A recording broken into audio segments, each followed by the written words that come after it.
Why were they all staring at him like that? Suddenly, Shilling heard a whisper from the side. So similar. It's not just similar, it's the exact same. Is it really him? Someone bluntly asked, "You are that prince?" Out of habit, Shilling started to say, "I'm not." Yet before he could finish, he realized that the white silk that he had used to cover his face had been undone.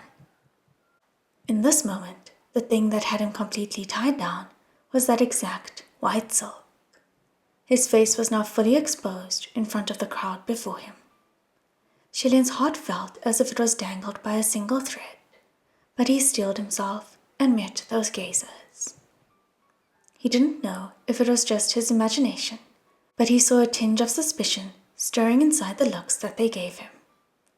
But at least, perhaps due to the imminent danger at hand, those eyes didn't bear any hatred or anger as he had feared. However, in the next second, a wave of inhuman howls sounded from outside the temple. Shilling whipped his head around and discovered that the source of the howl came from the face disease infectees that he had previously knocked down. They had somehow regained their footing and their number had increased. Hand in hand, they circled outside of the Crown Prince Temple while chanting. One couldn't tell if they were performing a horrifying ritual or whether they were purely dancing as the crazed demons that they were. The crowd inside the temple huddled together in absolute terror. A young child broke out in tears, and the parents took him into their arms while covering his eyes and ears. Every face in the room was stricken with horror. What do we do? What do we do? Would all these people be able to break in? Even if they don't charge in, since they're so close, would we also get infected? What will we do if we accidentally get infected?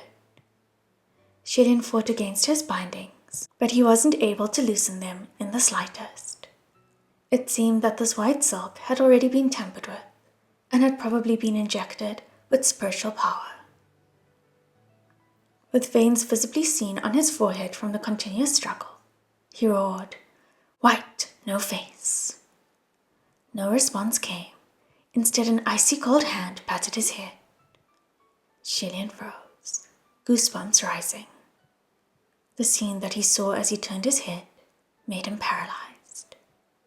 No wonder the people below him were giving him strange stares. Not only was his face exposed, but White No Face was also seated right behind him in the darkness. In front of such an eccentric character, dressed in white robes, no one dared to let out a single breath, let alone move carelessly. As a result, White No Face barely regarded them as anything, and, under everyone's watchful eyes, he helped Shilling up. Shilling came to a sitting position from where he lay. Sitting on top of the altar, it seemed as if he was a bound, living statue. Aside from moving his eyes and neck, he wasn't able to do anything else. Although the situation was beyond eerie, the howling face disease infectees outside were more terrifying. The attention of the crowd below quickly returned to the disfigured creatures outside. Someone muttered, "From what I heard, anyone living within the same district can infect each other. This disease spreads exceedingly fast. Being in this close proximity, it's inevitable." At the thought that they would soon fall victim to the horrifying plague, a sea of despair filled the temple. One person suggested, "Why don't a few of us go out and knock down some of these disfigured creatures and create an opening for the rest of the folks to escape?" However, aside from whether they would even be able to kill so many of those creatures, anyone that went forth would certainly be infected with the face disease. This was a primary example of sacrificing one's life to save others. With such an obvious fate, who would willingly volunteer? No one would. Shilling would, if he could. However, he was being restrained by White No Face at the moment. Although he could knock down 7 or 8 of them at a time, with 17 or 18 of them, it would be hard to stop them all. There was bound to be one that would break through and rush into the Crown Prince Temple. As for trying to kill White No Face, he would be a fool to consider that. However, they needed someone to calm everyone down. Shilling gathered his composure and spoke calmly. Everyone, please don't do anything rash. It won't spread that fast. We still have time to think of a solution. But just by saying it won't spread that fast, it wouldn't be enough to convince them fully. Surprisingly, the one who lifted the despair was none other than White No Face. He stated icily, "There is a way to get rid of and cure the face disease." As soon as the words left his mouth, the crowd of people snapped their heads up. "It can be cured? How?" Shilling felt his heart stop. White No Face leisurely mused.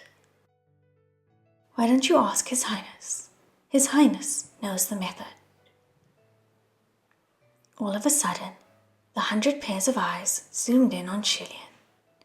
The sharpness of the gazes made him instinctively recoil, but he was blocked by White No Face, who shoved him forward instead. He could hear the hopeful voices of a few. "Your Highness, do you really know?" Before Shilling could answer, someone else shouted excitedly, "I've heard from somebody that he does know." There were also some with suspicion. If he knew, then why did the capital still? Unless he knew, but didn't tell anybody. "Prince, please hurry up and tell us." Shilling denied immediately. "I don't know." However, White No Face insisted. "You lie." Fueled by anger, Shilling wanted to rebuke, but was afraid that it would instead drive White No Face to leak more information. Though deep down, he had a feeling that no matter if he denied it or not, White No Face would say it regardless. After struggling for a while, he admitted defeatedly, "There's no way. It's useless." After a pause, the sea of people started to stir. "What do you mean useless? How would we know it's useless if you don't even tell us?" A drop of cold sweat slid down from his forehead. Shilling thought, "I really can't say it." He mustn't. If the truth should ever come to light, then it would all be over and done for. Within the crowd, someone had finally become fed up and jumped to their feet. "We're already on the doorstep of death. What is there to keep hidden? Unless you want all of us to rage here like sitting ducks until we die?" In a gentle voice, White No Face offered, "Then let me tell you." "Be quiet," Shilling yelled. Naturally, his shout didn't carry a single ounce of threat, and White No Face ignored him and continued. "Do you know what kind of people within the capital were least likely to be infected with the face disease?" The crowd watched him attentively. Although afraid to get close, they couldn't help but ask, "What kind?" White No Face answered, "Soldiers." "It's over." White No Face continued on. "Why is it that it's the soldiers? Because they all did this one thing. Yet this thing isn't done by normal citizens, and that's why the citizens got infected with the face disease." The crowd widened their eyes. Holding on to their breaths, they inquired, "And that thing is?" Shilling lunged in his direction, but at most it was just an effort. Laughing, White No Face shoved him back. "What is it, you asked?" He hummed. "Manslaughter." "It's over." He actually said it. On top of the altar, Shilling's heart felt as cold as ice. After the initial shock, the people repeated in disbelief. "Manslaughter? You have to kill to be immune? You have to kill in order to be cured? It must be a lie." Unfortunately, it wasn't. It wasn't. It wasn't a lie. This was the ultimate truth. Shilling had verified it himself. The hand stained with blood, the one that ended a life, was immune to the face disease. Nobody had expected this to be the answer to gaining immunity. Dumbstruck, they chatted amongst themselves. How can this be? I always thought it was odd since the beginning, but I really haven't heard of anyone in the army getting infected with the face disease. I'm afraid that it's the truth. It's the truth! But doesn't that mean, in order to prevent being infected, we have to go kill someone first? Who do we kill? The person who posed the question immediately got lectured. What do you mean, who do we kill? Don't tell me you actually want to kill. The man didn't dare to say anything more. However, these 100 pairs of eyes that were previously filled with simple terror and nothing else now contained many other emotions. Some with curiosity, some with suspicion. This was the situation that Shilling had feared. Once the cure for the face disease had been exposed, one thing would inevitably happen: the killing of one another. This was the sole reason that Shilling had kept the secret to himself after finding out the way to gain immunity. As long as you killed, then you'd be safe from the disease. Perhaps the majority of people would be able to control themselves, but there was bound to be someone who would be desperate enough to take the risk. Once the first blood had been spilled to prevent the disease, it would soon be followed by a second, then a third. As more and more were following suit, the world would be thrown into chaos. If that was the result, it would be for the better to guard it firmly and not let anyone know. Shilling smiled wryly. Now you understand why I said this method is useless.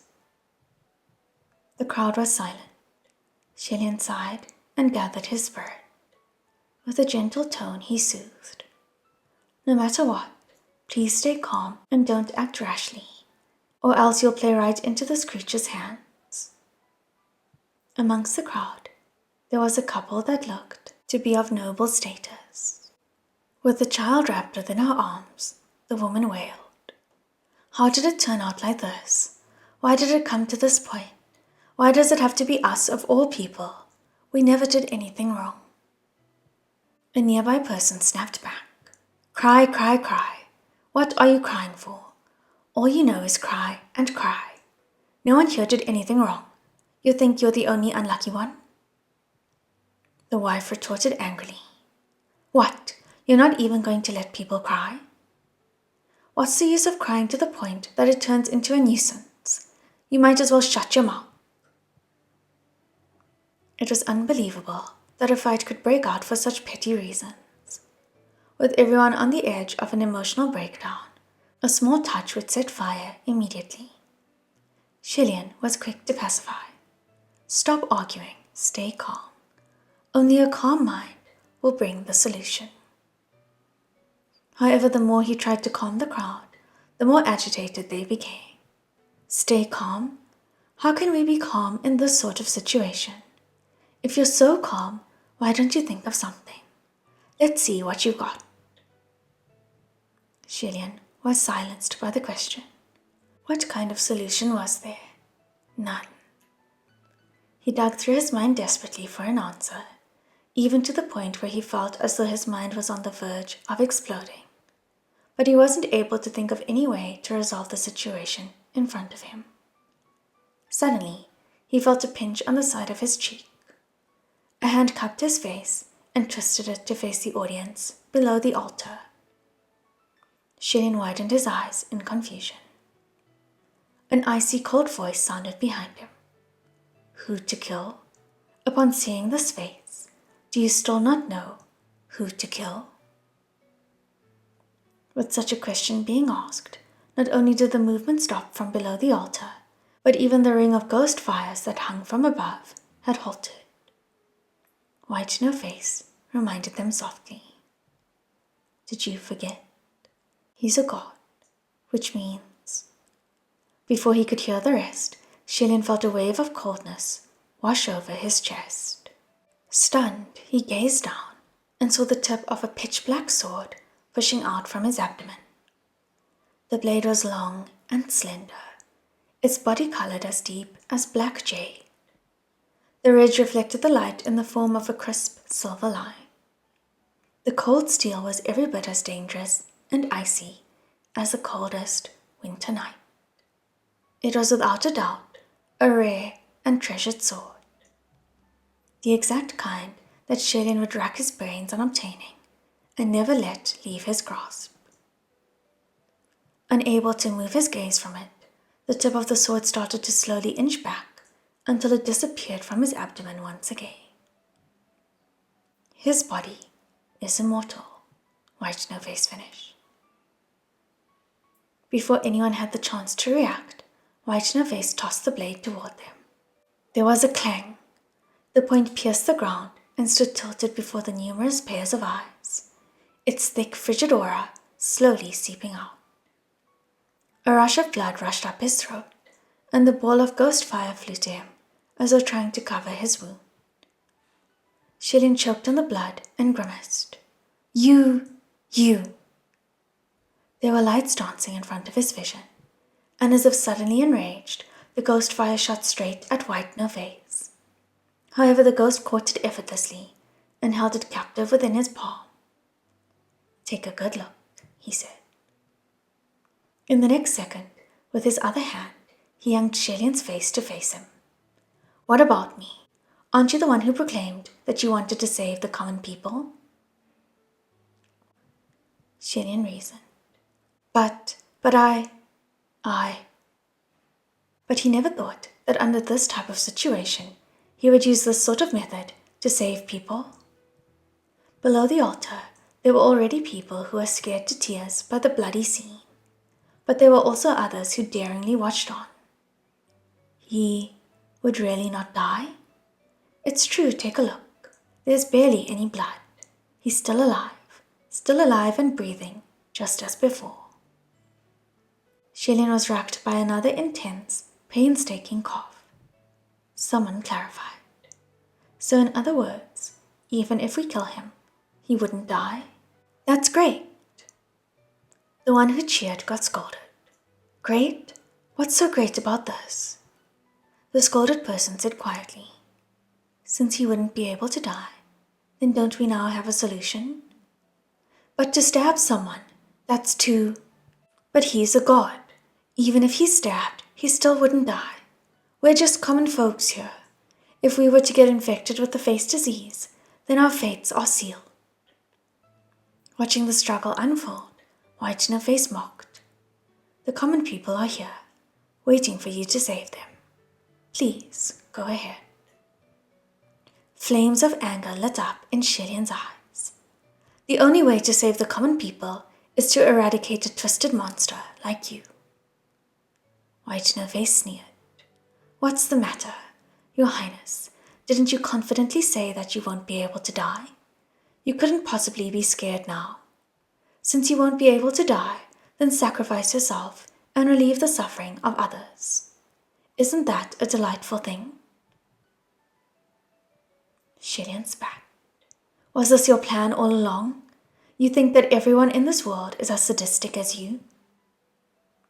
True to his words, the expressions of the people below weren't the ecstatic ones that people wore at the thought of being rescued. Instead, it was hesitation. There were conflicting thoughts, and none of them were able to land on the same opinion. Yet at the same time, no one dared to pull out the black blade. As if reading his mind, White No Face laughed out loud. He shook his head disapprovingly and sighed. Stupid child, foolish child. Shilling turned his head away and refused to let the other pat him. He barked, "Get lost!" White No Face pitied. You think they don't want to do it? Wrong. It's not that they don't want to. It's solely because no one wants to be the first. That's all. There was a painful cry that erupted from under the altar. The noble-looking wife from before cried, "My child! My child!" The child in her arms wailed uncontrollably as bumpy dark spots started rising from his chubby arm. The people around them immediately backed away. leaving an empty gap in between. This is bad. The kid is infected. There was an emptiness in the couple's eyes. The two exchanged a look and jumped to their feet. They walked to the front of the altar, pulled out the black sword from the ground, and held it within the child's hands. Grimacing, they lunged at Shilling.